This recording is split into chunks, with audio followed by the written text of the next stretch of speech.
তাহলে সরকার তাদের এগেনস্টে পদক্ষেপ নিক।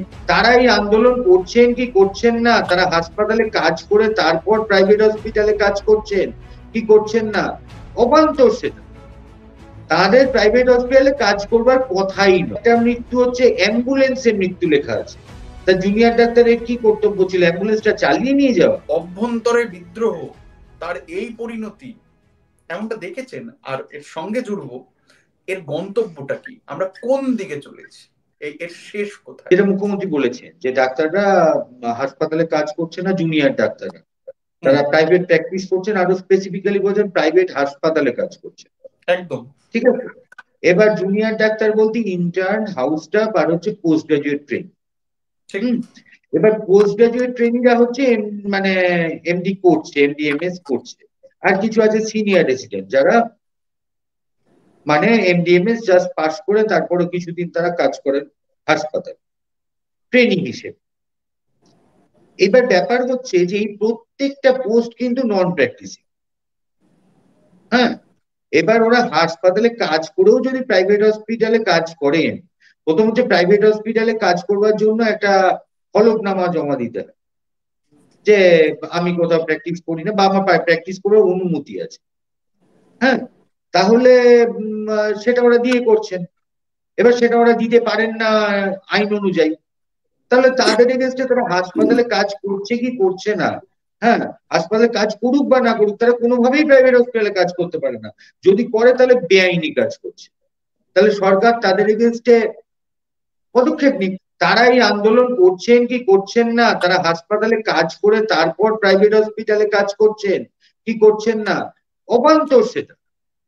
তাদের প্রাইভেট হসপিটালে কাজ করবার কথাই নয়। 2 নম্বর হচ্ছে যে 23 জন না 24 জন যাই হিসেব দিয়ে থাকুন, যদিও কপিল সিব্বাল বুদ্ধিমান মানুষ, তিনি সেটা এফিডেভিট দেননি। হ্যাঁ, তো তার জানেন, উনি হয়তো জানেনই এটা জল মেশানো আছে। প্রথম কথা, 23 জন ঠিক জুনিয়র ডাক্তারের অনুপস্থিতিতেই মারা গেল কেন, মানে জুনিয়র ডাক্তারের অনুপস্থিতিই সেই মৃত্যুর কারণ, এটা কোত্থেকে জানা গেল, সেটা একটা। আর অর্জুনদা যেটা বললো অনেকগুলো হাসপাতালে জুনিয়র ডাক্তার নেই।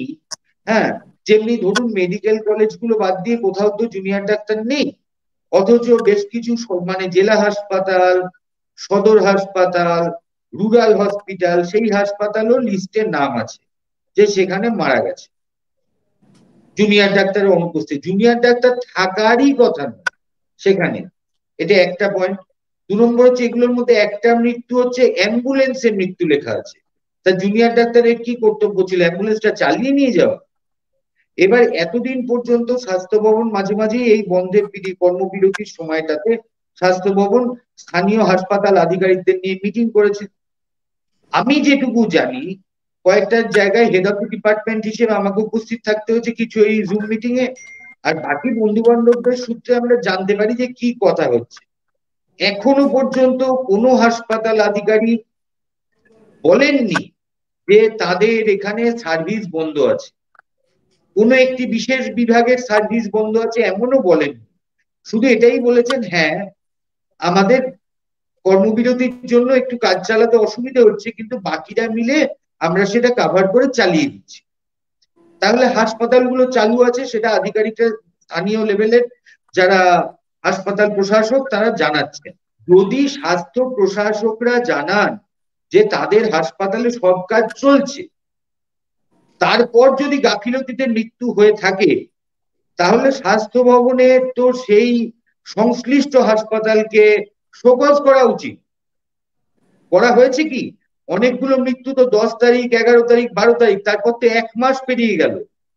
সুপ্রিম কোর্টে হলফনামা দেওয়ার জন্য যে ডকুমেন্ট পাঠানো হয়েছে সেই তাতে যে মৃত্যুগুলোর নাম আছে তার বেসিসে কোন স্থানীয় হাসপাতাল যে তোমার ওখানে চিকিৎসায় গাফিলতিতে কেন রোগী মারা গেছে এই মর্মে স্বাস্থ্য ভবন কি স্থানীয় স্বাস্থ্য প্রশাসনকে একটিও চিঠি করেছেন?